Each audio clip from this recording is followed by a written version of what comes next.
బులెటిన్లో మనం breaking news చూస్తున్నాం. దేశ రాజధాని ఢిల్లీలో తెలంగాణ సీఎం రేవంత్ రెడ్డి తన మార్కు చూపిస్తున్నారు. రాష్ట్రానికి రావాల్సిన నిధులను కోరి మరీ సాధించుకుంటున్నారు. స్మార్ట్ సిటీ మిషన్ కాల పరిమితిని పెంచాలన్న సీఎం రేవంత్ రెడ్డి వినతిపై కేంద్రం సానుకూలంగా స్పందించింది.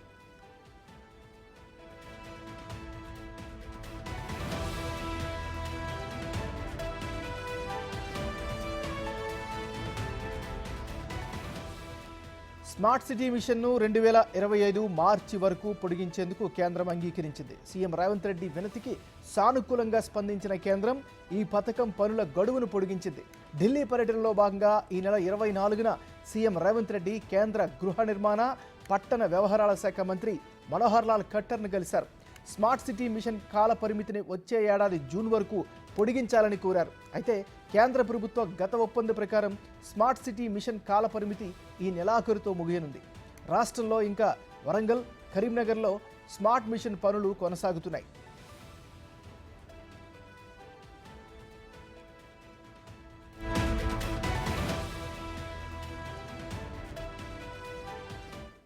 వరంగల్లో ఇప్పటి వరకు 45% పనులు పూర్తి కాగా 518 కోట్లతో మరో 66 పనులు కొనసాగుతున్నాయి. కరీంనగర్లో 25 పనులు పూర్తి కాగా 287 కోట్లతో 22 పనులు వివిధ దశల్లో కొనసాగుతున్నాయి. ఈ నేపథ్యంలోనే ఈ పనులు పూర్తయ్యే వరకు మిషన్ గడువు పొడిగించాలని కేంద్రాన్ని సీఎం కోరారు. స్పందించిన కేంద్రం 2025 మార్చి 31 వరకు పొడిగిస్తూ రాష్ట్రానికి లేఖ రాసింది. ఇప్పటికే నిధులు కేటాయించి ఆమోదించిన పనులను వీలైనంత త్వరగా పూర్తి చేయాలని, కొత్త పనులు ఉండవని లేఖలో పేర్కొంది. జరుగుతున్న పనులకు సంబంధించిన నిధులను ఈ ఏడాది సెప్టెంబర్ వరకు ఫస్ట్ కమ్ ఫస్ట్ సర్వ్ పద్ధతిలో విడుదల చేస్తామని తెలిపింది.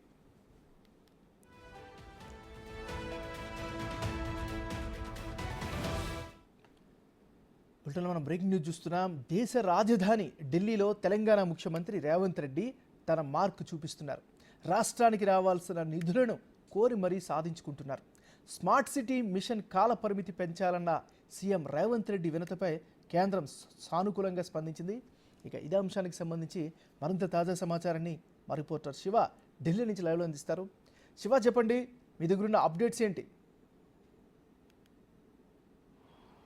రైట్, ఏమైనా ఢిల్లీ పర్యటనలో భాగంగా తెలంగాణ ముఖ్యమంత్రి రేవంత్ రెడ్డి గత పర్యటన సందర్భంగా దాదాపు 5 రోజుల పాటు ఢిల్లీలో పర్యటించారు. రాష్ట్రానికి రావాల్సిన నిధులు, కేంద్రం నుంచి అందాల్సిన సహకారం గురించి కేంద్ర మంత్రులకు వినతి పత్రం సమర్పించారు. దానిలో భాగంగానే తెలంగాణ రాష్ట్రంలో 2 ప్రధాన నగరాల్లో స్మార్ట్ మిషన్ పనులు కొనసాగుతున్నాయి. దానికి సంబంధించి గడువు నిన్నటితో ముగినుండడంతో ఆ గడువు పొడిగించాలంటూ కూడా కేంద్ర మంత్రి మనోహర్ లాల్ ఖట్టర్ను కలిసి, అంటే కేంద్ర గృహ నిర్మాణాలు, పట్టణాభివృద్ధి శాఖ మంత్రి మనోహర్ లాల్ ఖట్టర్ను కలిసి 2025 జూన్ 31 వరకు, జూలై 31 వరకు దీన్ని పొడిగించాలని కోరిన నేపథ్యంలో దానికి సంబంధించి కేంద్ర ప్రభుత్వం ఒక లేఖను కూడా విడుదల చేసింది. అంటే మార్చి 31 వరకు, అంటే రేవంత్ రెడ్డి కోరినట్టు కాకుండా మార్చి 31 వరకు పొడిగిస్తున్నట్లు ప్రధానంగా తెలియజేశారు. అంటే రేవంత్ రెడ్డి ఒక 2 నెలలు ఎక్స్ట్రా కోరారు, కానీ ఇటు కేంద్ర ప్రభుత్వం మాత్రం మార్చి 31 వరకు మాత్రమే గడువు పొడిగిస్తున్నట్లు తెలిపింది.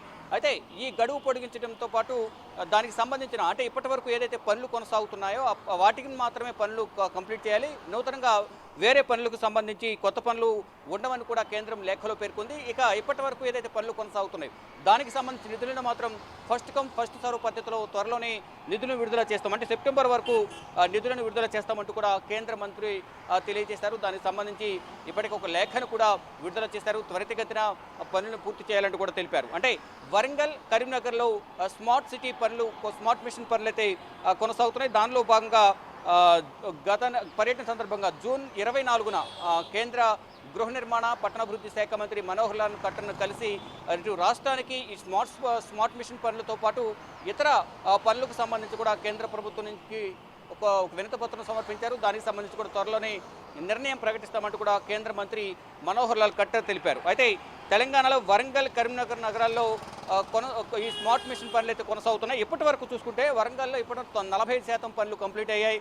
మొత్తం 518 కోట్లతో మరికొన్ని పనులు అయితే మరో 44 పనులు కొనసాగుతున్నట్లు కూడా అధికారులు తెలుపుతున్నారు. దానికి సంబంధించి నివేదికను కూడా తెలంగాణ సీఎం రేవంత్ రెడ్డి కేంద్ర మంత్రికి సమర్పించారు. మరోవైపు కరీంనగర్లో కూడా 25 పనులు దాదాపు పూర్తిగా వస్తున్నాయి. మరో 22 పనులు వివిధ దశల్లో ఉన్నాయి. దానికి సంబంధించి కూడా 287 కోట్లతో పనులు అయితే చేపడుతూ ఉన్నారు. ఇలా మొత్తంగా చూసుకుంటే తెలంగాణ సీఎం రేవంత్ రెడ్డి ఇటు ఎన్నికలు ముగియడంతోనే రాష్ట్ర అభివృద్ధికి సంబంధించిన ప్రతి ఒక్క కార్యక్రమానికి సంబంధించి నిధులకు సంబంధించి కేంద్రం నుంచి రాష్ట్ర ప్రభుత్వం అభివృద్ధికి ఉపయోగపడే విధంగా ఏ విధంగా అయితే నిధులు విడుదల చేస్తారో రాయితీల రూపంలో కానీ సంక్షేమ పథకాలకు సంబంధించిన ప్రాజెక్టులు గతంలో పెండింగ్లో ఉన్న ప్రాజెక్టులకు కేంద్రం నుంచి రావాల్సిన నిధులు కానీ విభజన సమయంలో ఏవైతే హామీలు ఇచ్చారో హామీలు కొన్ని కుంటిపడాయి, దానికి సంబంధించిన నిధులు ఇప్పటివరకు ఇవ్వలేదు. కాబట్టి అటువంటి వాటిని కూడా చొరవ తీసుకుని త్వరగా విడుదల చేయడం ద్వారా రాష్ట్రాన్ని అభివృద్ధి చేసుకునేందుకు అవకాశం ఉంటుందంటూ కూడా కేంద్ర మంత్రులకు సీఎం రేవంత్ రెడ్డి వినతి పత్రాలు సమర్పించారు. దానిలో భాగంగానే 5 రోజుల పాటు ఢిల్లీలోనే ఉండి మొత్తం కేంద్ర మంత్రులను, కీలక శాఖల మంత్రులను, ఇటు కేంద్ర మంత్రి నితిన్ గడ్కరీ, కేంద్ర ఆరోగ్య శాఖ మంత్రి జేపీ నడ్డా, రక్షణ శాఖ మంత్రి, అలాగే ఇతర శాఖలకు సంబంధించిన మంత్రులందరూ కూడా కలిసి వారి నుంచి ఒక హామీ అయితే తీసుకున్నట్టు రక్షణ శాఖ మంత్రిని కలిసిన సందర్భంలో కూడా రీసెంట్గా మనం చూస్తే కంటోన్మెంట్కి సంబంధించి దానిలో కూడా ఒక కీలక నిర్ణయం తీసుకున్నారు. దానికి ముందడుగు పడిందని మనం ప్రధానంగా చెప్పాలి. ఇలా ప్రతి ఒక్క దానిలో కూడా రేవంత్ రెడ్డి తన మార్పును చూపించే ప్రయత్నం చేస్తున్నారు. ఇటు మంత్రులను, ఎంపీలను కూడా తీసుకుని కేంద్ర మంత్రులను కలిసి రాష్ట్రానికి రావాల్సిన సహకారం, బకాయిలు ఏవైతే ఉన్నాయో పెండింగ్ బకాయిలు అవన్నీ కూడా విడుదల చేయడం ద్వారా పెండింగ్ ప్రాజెక్టులు పూర్తి చేసే విధంగా ఉపయోగపడుతుందంటూ కూడా కేంద్ర సహకారం అందించాలంటూ కూడా కేంద్ర మంత్రులకు సీఎం రేవంత్ రెడ్డి వినతులు సమర్పించారు. ఏమన్నారు శివ, ఒక విషయం చెప్పండి. మొదటి నుంచి కూడా రేవంత్ రెడ్డి ఒకటే విషయం చెప్తూ ఉన్నారు. సో ఎన్నికల వరకే రాజకీయాలు, పార్టీలు, ఆ తర్వాత తెలంగాణ అభివృద్ధి మాత్రమే నా ఎజెండా. కాబట్టి ఎన్నిసార్లైనా కేంద్రాన్ని కలుస్తా, అన్ని శాఖల మంత్రుల్ని కలుస్తా, బడాభాయ్ అంటూ కూడా ఆయన అభివర్ణించినటువంటి పరిస్థితి. దానికి తగ్గట్టుగానే ఇవన్నీ జరుగుతున్నాయని భావించవచ్చా? రైట్, డెఫినెట్గా మీరు ఏదైతే బడాభాయ్ అన్నారో దాన్ని కూడా ఉద్దేశించి ప్రతిపక్ష పార్టీలు కొన్ని కీలక వ్యాఖ్యలు చేశాయి. వీరికి అంతర్గత సంబంధాలు ఉన్నాయి, ఒకరికొకరు ఎన్నికల్లో సహకరించుకునేందుకు చర్చలు జరిగాయి, అంతర్గత ఒప్పందం జరిగింది. కాబట్టి ప్రతిదానికి సీఎం రేవంత్ రెడ్డి బడాభాయ్ అంటున్నారంటూ కూడా ఇటు ప్రతిపక్ష నాయకుడు, ప్రస్తుత ఎమ్మెల్యే అంటే మాజీ మంత్రి కేటీఆర్ కూడా పలుసార్లు సీఎం రేవంత్ రెడ్డిని ఉద్దేశించి అనేక వ్యాఖ్యలు చేశారు. కానీ ఇక్కడ రేవంత్ రెడ్డి ఆ మాటలన్నింటినీ కూడా సున్నితంగా పక్కన పెట్టి రాజకీయాలు అంటే ఎన్నికలు ఉన్నంత వరకు మాత్రమే రాజకీయాలు, తర్వాత అన్ని రాజకీయ పార్టీలు ఒకటే, రాష్ట్ర అభివృద్ధికి అందరం కలిసి పనిచేయాలనే ఉద్దేశంతోనే నేను అందరినీ కలుస్తున్నాను, దీనిలో కలవడంలో తప్పే ఉంటుందంటూ కూడా ప్రధాని నరేంద్ర మోడీని గతంలో కలిశారు. ఆ సందర్భంలో కూడా కొన్ని వ్యాఖ్యలు చేశాయి ప్రతిపక్ష పార్టీలు, మరి ముఖ్యంగా బీఆర్ఎస్ నేతలైతే అనేక వ్యాఖ్యలు చేశారు సీఎం రేవంత్ రెడ్డి ఉద్దేశించి. ఈ నేపథ్యంలోనే ఎవరు ఎన్ని వ్యాఖ్యలు చేసినా ఆ వ్యాఖ్యలను నేను పక్కన పెట్టేస్తాను, భరిస్తాను, కానీ రాష్ట్ర అభివృద్ధికి అందరూ సహకరించాలి. ఎన్నికల వరకే రాజకీయ పార్టీలు రాజకీయాలు చేయడం అనేది ఉంటుంది. ఇక ఎన్నికలు ముగిసిన తర్వాత అందరం కలిసి రాష్ట్ర అభివృద్ధికి కలిసి పనిచేయాలంటూ కూడా రేవంత్ రెడ్డి అన్ని మాటలను తిరస్కరించి ఎవరు ఏమన్నా పట్టించుకోకుండా రాష్ట్ర అభివృద్ధి కోసం నేను పనిచేస్తానంటూ అందరి కేంద్ర మంత్రులు కలిసి రాష్ట్ర అభివృద్ధికి నిధులను, పెండింగ్ బకాయిలను విడుదల చేసే విధంగా చర్యలు తీసుకోవాలంటూ కూడా కేంద్ర మంత్రులకు వినతి పత్రాలు సమర్పించారు. ఏమన్నారు? Thank you Shiva.